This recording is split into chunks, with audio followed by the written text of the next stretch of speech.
গেল 4 দিনে সৌদি আরবের কয়েকটি গন্তব্য ছাড়া সংযুক্ত আরব আমিরাত, কাতার, কুয়েত ও বাহরাইন সহ মধ্যপ্রাচ্যের বেশিরভাগ রুটে বন্ধ আছে বিমান চলাচল।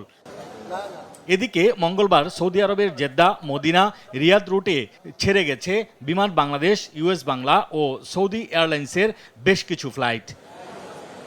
আজ 38টি সহ গেল 4 দিনে এখন পর্যন্ত 147টি ফ্লাইট বাতিলের তথ্য জানিয়েছে বেসামরিক বিমান চলাচল কর্তৃপক্ষ বেবিচক।